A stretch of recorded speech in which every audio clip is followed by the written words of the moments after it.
U.S. biotech is struggling, but hidden inside that slump is something surprisingly valuable.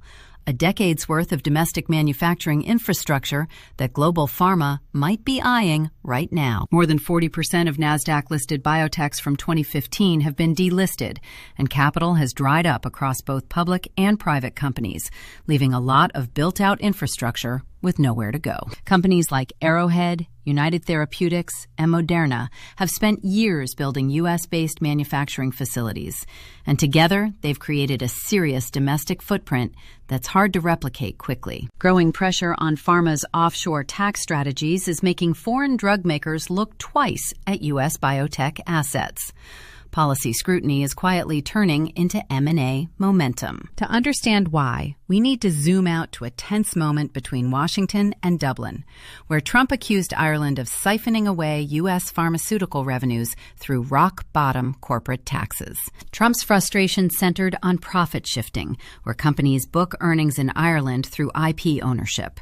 But experts say changing tax law is far more likely than physically uprooting manufacturing operations anytime soon. The 2017 Tax Cuts and Jobs Act actually made things worse by rewarding companies that produce and book intellectual property abroad, fueling trade deficits and shrinking U.S. tax revenue from pharma. Merck, Pfizer, and Johnson & Johnson set aside virtually nothing in 2024 to pay U.S. corporate income tax, despite reporting tens of billions in global profits. So here's the strategic shift worth watching.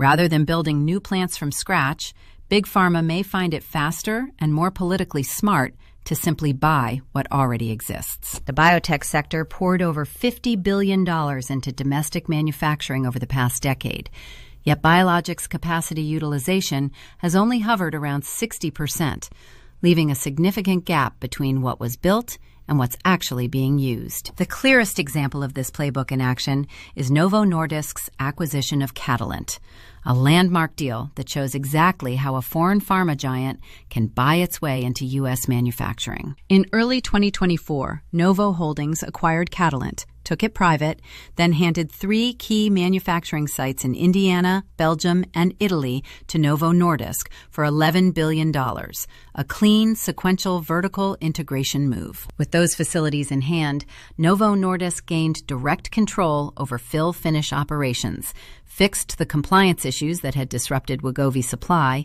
and expanded its U.S. manufacturing presence at exactly the right political moment. Demand for Wegovy and Ozempic had simply outrun what Novo could produce. Persistent shortages were capping revenue, and bringing Catalent's capacity in-house became an urgent necessity, not just a strategic nice-to-have. While major U.S. pharma firms reported just $10 billion in domestic profits on $214 billion in U.S. sales in 2022, by offshoring production, Novo, a Danish company taxed at 22% at home, is deliberately investing where the demand and the scrutiny are highest. Novo's move wasn't an isolated bet. It reflects a broader decade-long trend of U.S. small and mid-cap biotechs building out domestic manufacturing as they shifted from pure R&D toward commercial-scale production. Arrowhead put up to $250 million into a Wisconsin RNA therapeutics complex. United Therapeutics built a $500 million facility in North Carolina.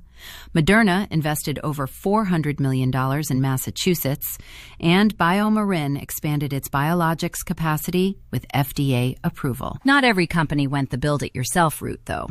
Exelixis and Halozyme still rely on contract manufacturers, which shows that owning your own facility is a deliberate strategic choice, not an industry default. Building one of these facilities costs between $200 and $500 million up front, with annual operating costs running $10 to $20 million more, driven by specialized equipment, energy demands, and strict regulatory requirements. Behind all that capital investment is a real workforce, and the staffing picture across U.S. biotech plants tells its own story about what it takes to keep these facilities running. Salaries range widely by role.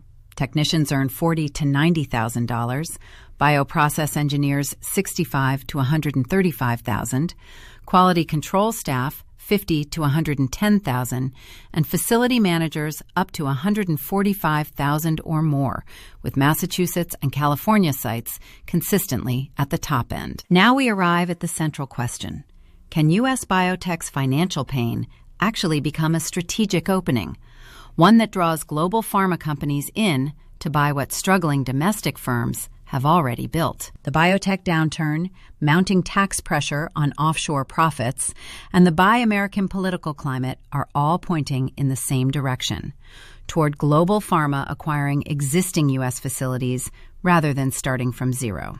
Future deals are likely to follow the Novo Catalent blueprint, where securing U.S. manufacturing capacity and preserving American jobs became both a supply chain win and a powerful political statement. Infrastructure built during boom years, once a cost center, could become a strategic magnet for global pharma seeking a U.S. footprint. For investors, the move is to watch closely which global pharma players step in next and how these underutilized U.S. biotech assets get repurposed, because this dynamic could drive some of the sector's biggest strategic moves ahead.